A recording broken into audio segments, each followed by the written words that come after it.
Okay, you're going to box for 15 rounds. You know the rules of boxing. Avoid using any kinds of foul. Don't throw any punches during the break. Okay, seconds come out fighting. Seconds come out fighting.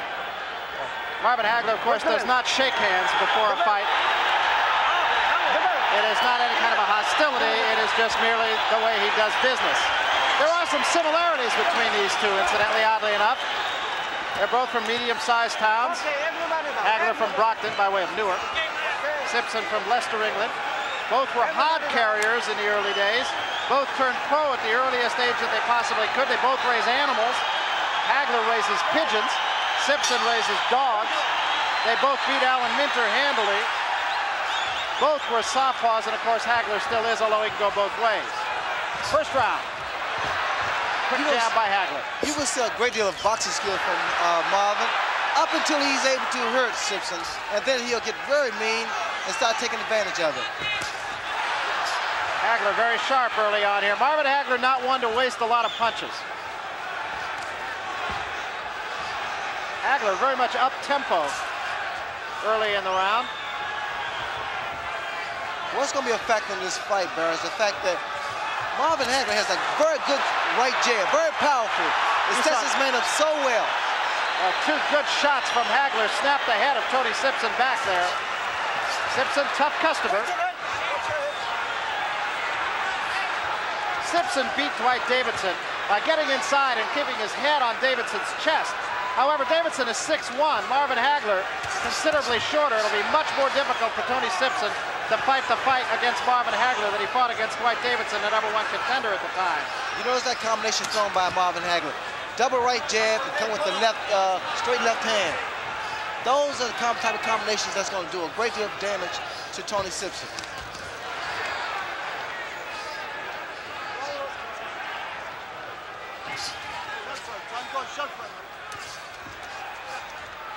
The mistake that Sibson is making is the fact he's actually following Hagler. He needs to cut the ring off. Give a little more head feints, body feints. You can't walk straight into Hagler. If so, he'll nail you every time with those straight left hands. Marvin Hagler scores with an inordinate number of punches. He just does not waste a lot of punches. The left hand by Sibson is first of the night. Sibson's waiting for an opportunity to get inside because he's more effective inside, throwing those big shots to the body and to the head. And Hagler's not going to cooperate with him. Going to keep him on the outside of that right jab. That's a good right hand lead by Marvin Hagler.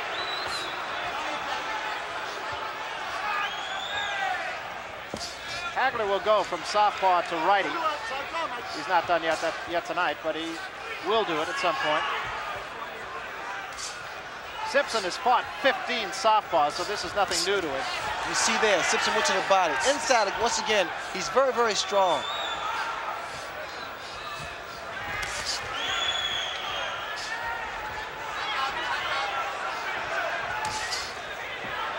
Tony Sibson content to fight at long range in the first round, and that is a different tactic for him.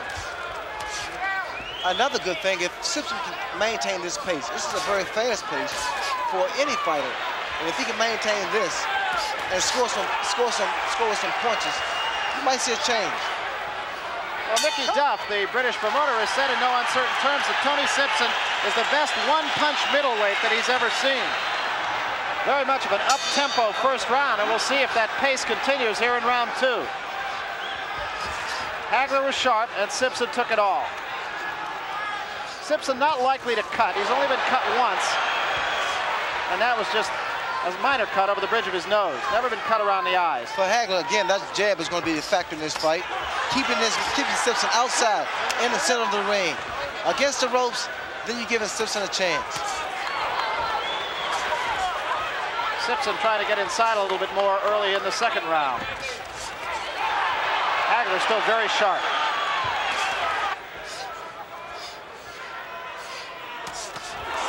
There was an uppercut lead. That hurt Sibson. And it wasn't only the uppercut. Hagler came back with 2 punches behind it. Always throws punches in combinations when he thinks his man might be hurt.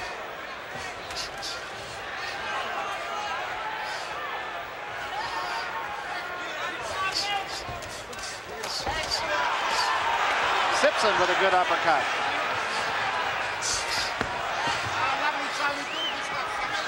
see Sibson now is giving more body feints. Bring it up, bring it up.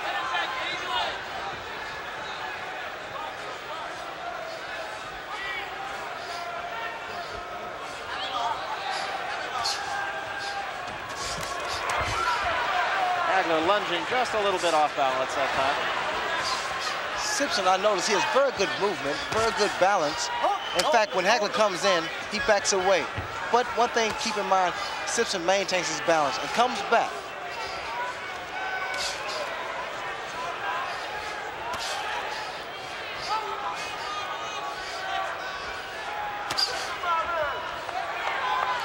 Another punch you might see Hagler throw is that upward right jab. It comes from the waist. That punch caught the shoulder of Sibson going away. The crowd will give you an indication, because it is so supportive of Marvin Hagler, that perhaps some punches are a little bit more than they really are.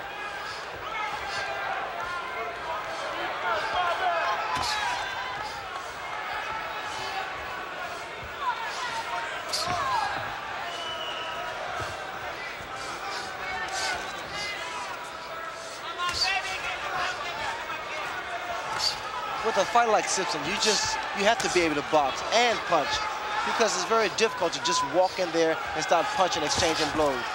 Well, the British press kept saying during the course of this week that you will see a different Tony Sibson. He won't fight the type of fight that he did against Dwight Davison and against some of the others who he felt he could come at.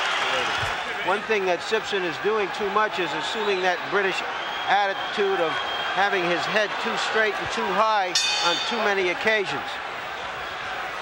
There is a little bit of puffiness on the face of Tony Sibson. It's nothing in the least bit serious at this juncture, the third round. Hagler more and more looks the part of the consummate professional. It's very difficult to fight a southpaw because of an unorthodox style. The key to it is keeping your left foot outside of his right foot. And Sibson's doing a pretty good job of that. While he's inside, he gets off balance, and the southpaw is able to connect. Sibson's corner, you might have heard, exhorting him to back him up, back him up. Also notice that Tony Sibson has a tendency in his corner to listen to Mickey Duff, who's an advisor, perhaps even more than the man in the ring.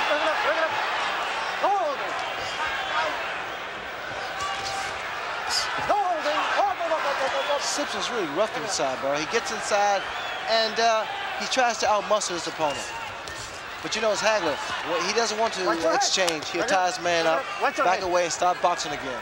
Saw a little bit of a butt there, but there was no damage caused by that butt. Carlos Padilla saying, watch your heads.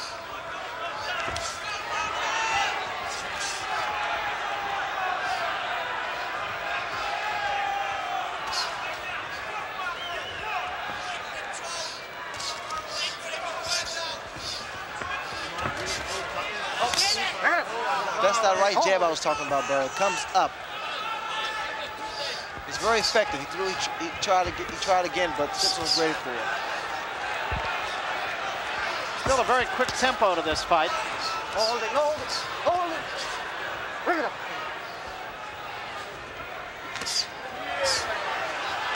Okay, hold it, bring it up.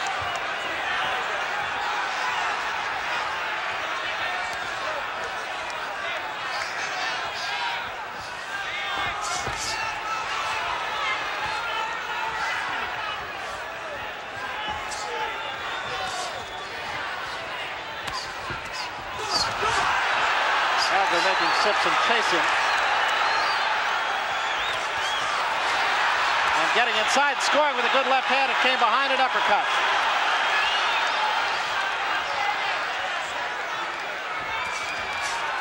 Hagler's fighting a perfect fight. I mean, he's outboxing Sibson, and Sibson, again, he's fighting a perfect fight also. He's doing the correct thing, getting inside, working, and trying to slow Hagler down, slow down that movement. Hagler with 3 punches that all scored right on the face of Tony Sibson. Okay, bring it up, bring it up, bring it up. No. End of the third round. Once more, Marvin Hagler seemingly in control, but Tony Sibson is right there. He hasn't gone anywhere. This the 4th round. We heard Marvin Hagler's corner say essentially, in fact specifically, just do what you're doing. You got him confused. You agree with that? Well, I think he's keeping Sibson off balance in a sense, but not really confused. The movement that Hagler has, and also by being a southpaw, it creates a few problems for Sibson. Good right hand and another left hand by Hagler, but Sibson keeps coming. Wild left hand by Tony Sibson. Well, Sibson proved he can take a punch. I mean, Hagler's been landing some big bombs on his chin. I think what Hagler should try to do now is see how the body is. Go downstairs a couple times. A little bit of blood from the nose of Tony Sibson.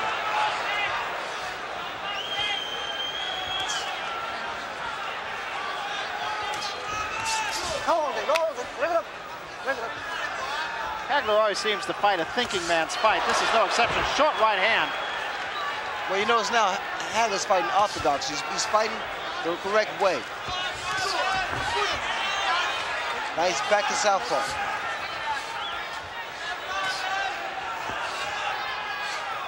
That cut of Tony Sibson seems to be alongside the nose, not from the nose. Alongside the left side of his nose.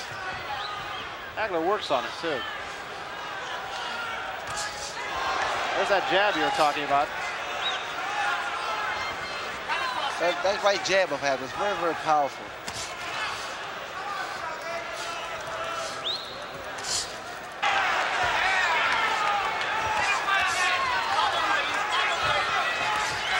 Right here, you have the feeling that Marvin Hagler feels he has this fight won. Well, not really. If I'm in a fight like this, a rough guy, I'm hitting with the best shots, I'm very confident I will win, but you got to stay on your toes. This is a thinking man game. Bring it up, bring it up. Still blood from the nose of Tony Sibson.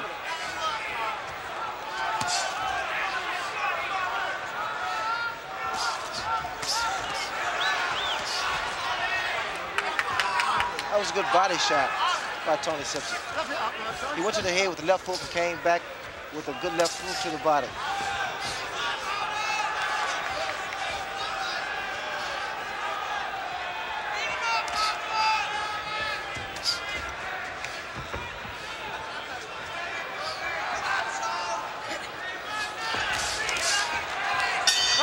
That's the end of the 4th round. Another confidence builder for Marvin Hagler, not so much that he needs it.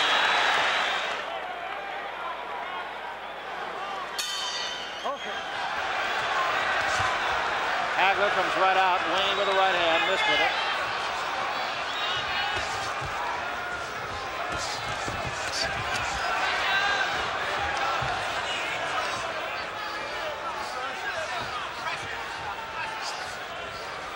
Sibson so far, no reason to hang his head, takes a good left hand. Again, that's not the same right jab I was talking about earlier that Hagler has. Good left hook by Tony Sibson just now. Sibson right on top of Hagler for the moment, but doing no visible damage. And takes a good straight right hand that time from Hagler. And again, blood from the nose, 2 more right hands. What's happening? Hagler's throwing his punches in a combination. Sibson's relying on pretty much one punch, and that's the mistake he's making. Inside, Hagler puts his punches together, and Sibson, he works either the left hand or the right hand. He needs to put both hands together.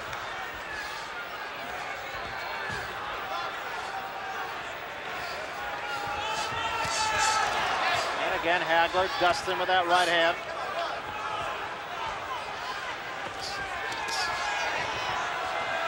A little short on that left hook by Sibson. What Sibson could do also, Barry, throw a couple lead-off right hands. That's a good punch on the southpaw, against the southpaw rather. Well, he just threw one just now.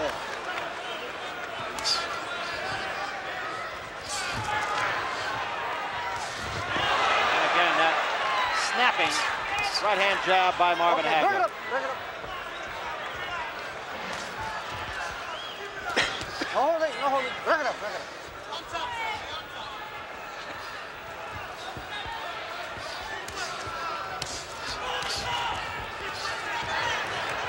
By Sibson. Left hand lead that time by Hagler. Goes to right-handed again. Now back to left hand. Sibson gets inside and starts banging away with the champion. Sibson now cut alongside the eye. And that one is pretty nasty. Now you'll see Marvin Hagler work on him. With that same right jab. Above the left eye of Tony Sibson. That one could be very troublesome. Well, you see now, Sibson's really become even more aggressive because there's a sign of desperation in his eyes. Fearing that the fight will be stopped on the cut. That cut is a nasty one. We'll try to get a good look at it between rounds and see if it's above the eye or alongside the eye. If it's above the eye, obviously it is much more dangerous. That was a good combination by Sibson there.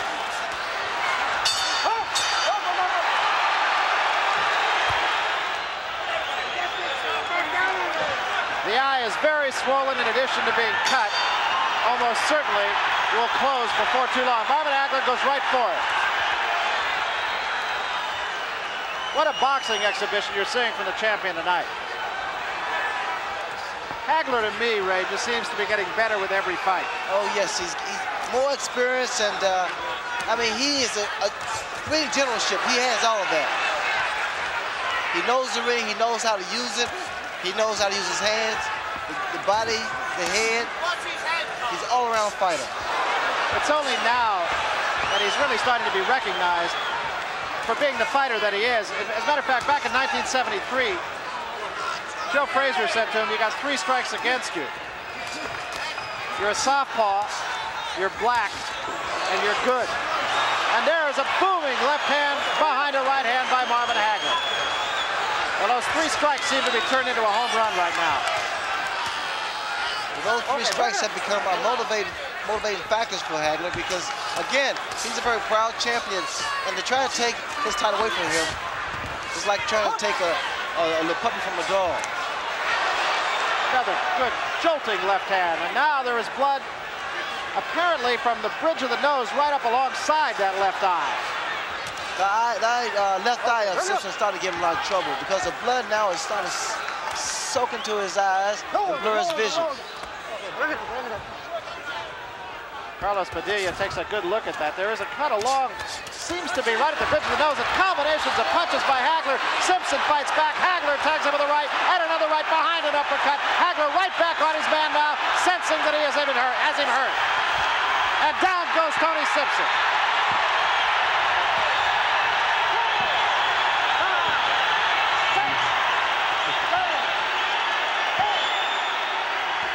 His cup flipped and his protector is loose.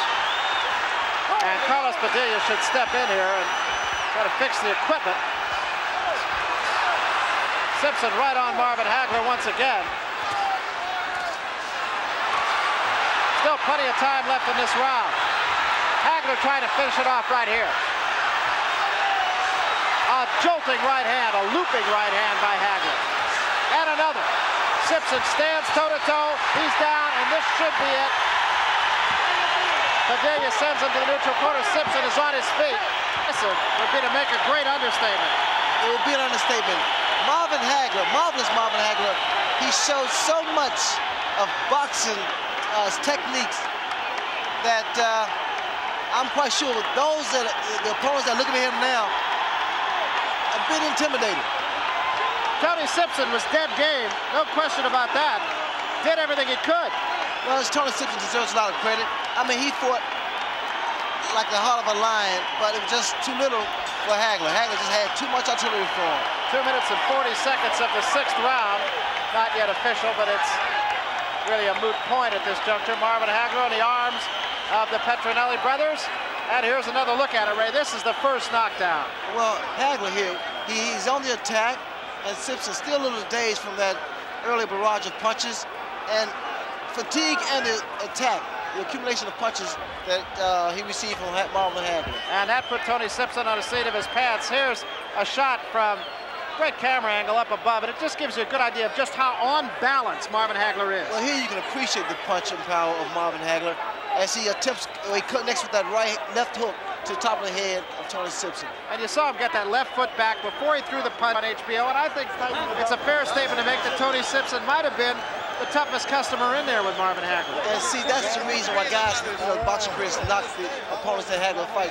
Hagler defeats everyone, all the top contenders, and these guys deserve shots. That's the name of the game. Let's take a look now at the second and what turned out to be the last knockdown. And again, it was an accumulation of punches, Ray. Well, Hagler wore down Sibson with a barrage of punches to the body, to the head. That overhand right there dazed Sibson. You see him, he's just there, a stationary target. Hagler takes advantage of it, so Sibson goes down once again. You know, I'm just continually amazed as we look at that angle from up top. Look at the leverage, the right hand to the top, the back of the head. Started to say I'm continually amazed at how few punches Marvin Hagler misses. Well, he doubled up on the right hand, Barry. He was coming back with a third right hand. Sibson was already down. Once again, that overhand right land. Sibson knees buckle. He's ready to go at any time, and Hagler takes advantage of it. A little bit of chaos going on in the ring as a well-wisher gets a little bit over-exuberant. Hagler, meanwhile, remaining very calm, unmarked. Gets a hug. He is just all business. He never underestimates an opponent. Takes things very seriously. Says, and I think it's safe to say he's right, that he's a much... Because he's displaying not only sportsmanship, because he walked over and shook the hand of the beaten fighter, and he also displayed his talent. Well, fighting before the hometown fans once again. It is a fight that, as we mentioned, was sold out within 24 hours of the announcement that the fight would be here. Right now, the champion, Marvin Hagler, is with Larry Merchant. Larry, you got it. Went in against a British fighter who had a reputation as a good puncher, a better puncher than you. Well, I tried to move away from his left hook. I realized that was his big punch. You know, I've been in there with some of the great fighters, you know. And right now, I'm starting to believe I am the greatest middleweight of all time. I wanted to bring this recognition to the middleweight. Now I have to start giving myself credit, because I beat a hell of a fighter here today. When you say you're the best middleweight of all time, that's for other people to decide, but it suggests that you really feel that you're a better fighter. I'm getting better all the time with every fight, and you know, when I'm finished with this game, that's the way I want to go down in history. All right, we're going to take a look at the knockdown on the fight here momentarily, but Marvin, the thing that I noticed here, let's take a look from above, and you describe the action for us. Well, he's very dangerous with his head. You know, I don't know how many times the referee warned him, but I was shooting right-handed. I think I was switching a lot in there. It really was confusing him, and my right hand was so effective, I just pounded him down to the ground. Did you realize that his equipment had come apart in that round, and he seemed like he was going to be embarrassed? He started falling apart after the first round. He realized that he was in there with a better boxer, a better puncher, and it was just trying to take the play away from him. One of the things I noticed is that you're so patient that in the early rounds, you didn't want to even let him land any punches until you had him worn down. Exactly. You know, I figured I'd take some of the power out of him the same way I did with Folio Bell, because you never know what these guys got in store for you. He's a hell of a fighter. He's a dangerous puncher, so you can't take chances in there. Did at any time did you feel a sense of his power? Sure, I got caught with a good shot, I think maybe in the first or second round maybe. But then after that, I figured that was his best shot, and I was more or less voiding him for him to come and do some more of them. So I know if he can hit me, I can sure enough hit him. First, I'd like to thank God, really, for giving me the courage and for carrying me all the way up to the top. I want to prove to the world that I am one of the greatest. I think Monzon was the last great middleweight champion. And when I'm done with this game, I would like to go down in history as the same way. Thank you very much, Now Marvin. I'm getting ready for Animal Frank Fletcher, because I'm the monster. He's the animal, but I'm the monster. But you've always had problems with Philadelphia fighters, and he's a Philadelphia fighter. Well, you know, the same thing with the British. Now maybe they're sicking him on me, so now what I got to do is destroy Philly. But, you know, I know they're going to get him ready in every kind of way, the same way they did to Tony Sibson. But I took my part in every kind of way I could. Thank you very much, Marvin. My Congratulations.